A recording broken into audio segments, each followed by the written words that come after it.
Right, so now we got the header pipes here. All that rust needs to go. And I was considering electrolyse, however you pronounce that. But I'm not sure if these pipes are stainless steel or not. So I'll just wire wheel them. And the main pipe looks pretty good. It's just these areas have most of the rust on them. I know that I'll remove a little bit of the layer of steel. So be it. I don't think it will become problematic. But as you can see, look at that. Look at where the rust mainly is. The rest looks pretty good. It's all these thicker spots. Hello, my trusty friend.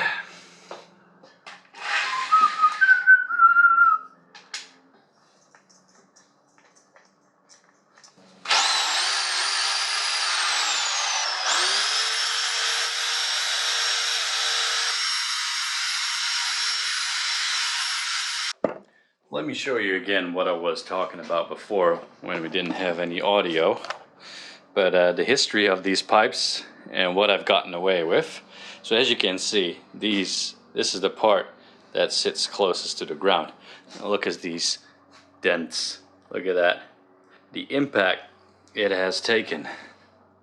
And we've gotten away with it. That's pretty nuts. And I think most of that happened in Tajikistan when bottoming out sometimes over rocks. But it could also be because of river crossings. Sometimes you hit those hard and you really can't predict what's going to happen or what you're going to hit.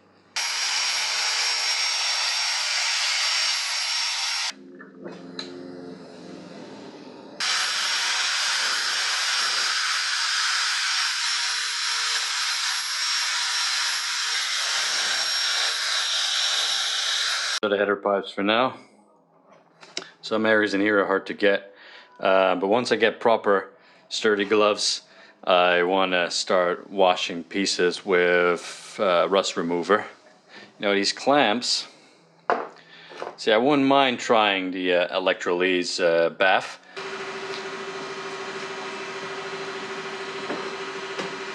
Let's fast forward. I'm lucky the garage is still open. Let's see if they can help me out. Remove the tires from the rib. See, I forgot tire irons. And I so made a mental note for myself to bring them when I went back to Tuatapere. And I did stare at all the stuff that I had back in Cromwell, but didn't come up. So here we are, going to bustling Tuatapere.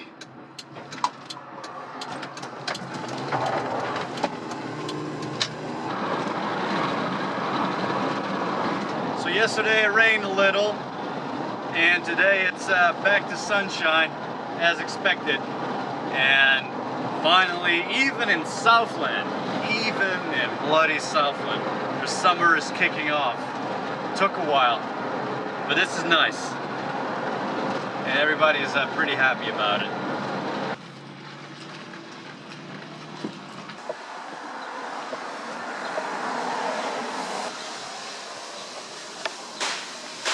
Visitor reporting. What's going on, sir? Pretty good. 17 and a 21 inch. Oh yeah. Motorcycle. Yeah, the 17 inch might be a bit troublesome, but it depends on the machine. But if I can drop them off, and when you guys got a minute, just do it, you know.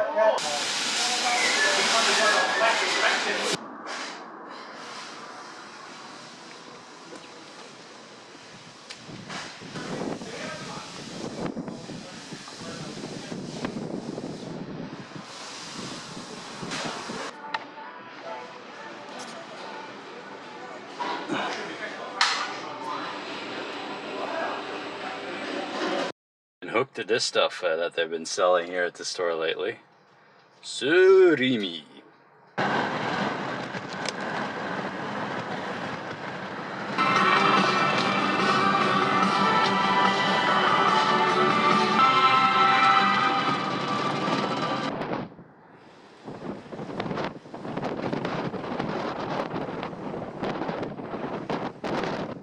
Let's see what's in the mail today.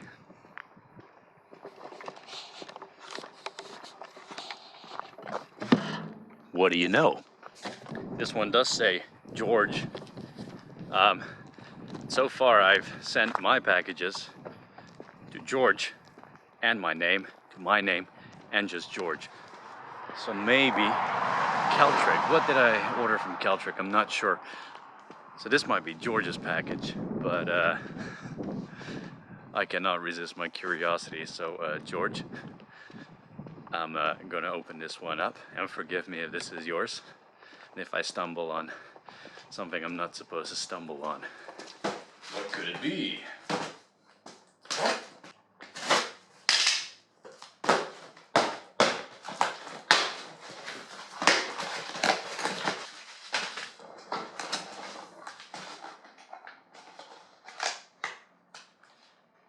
That's definitely George. Ah, he's gotten himself some coils. Alright. Not me. That's why Caltrek sounds familiar. They make aftermarket CDIs and regulators. I think I might have one Caltrek CDI on the Transalp. Good evening, George. All yours. And we're back to standing.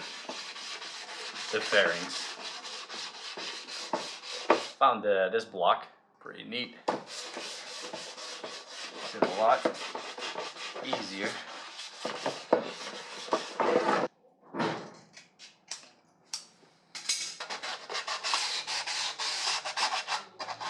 For lack of a better name, I'll call these screw holes. It's a bit tough to get in there. Just a bit of sandpaper and just twist it around in there. Should that be enough? I'm not sure, but it's tough to get in there. Plastic weld here still looking all right. Had a few comments about plastic welding on online. Someone mentioned that, you know, key is to melt fairing plastic with the plastic that you're adding, and he's definitely right. That's when I noticed when you do the edges, for it to really stick, the edges have to melt with the plastic that you're adding. Otherwise, it's still, you can see the edges being a bit chipped and not sticking well. Now it's looking all right. Someone else mentioned also about melting Lego blocks in acetone with some other chemicals and then using it as a paste. Pretty interesting solution too. I'd imagine you could use plastic from old fairings like I'm doing right now, and you can make a nice plastic paste.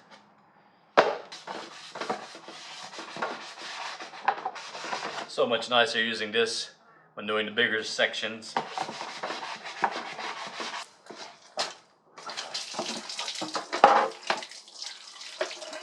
Clean them off. See if I got more into the nooks and crannies this time.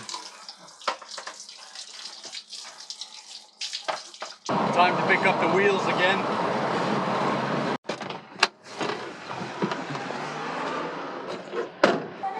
Hello again, Grant. She's you pulled them off. Careful with oil. Trusty. Yeah, but I've had my screws out and I don't necessarily. This is interesting. So you're saying that the rear one was the hardest. I had a horrible job when I did the previous Shinko, the 705. Yeah. The old one that got worn down. I had a horrible time getting it off. But I find it interesting that even on the machine, it was tough to get it off. That one was the toughest tire. It was horrible. Front one piece best. Yeah. Off she can. Yeah. Zip. Easy as always.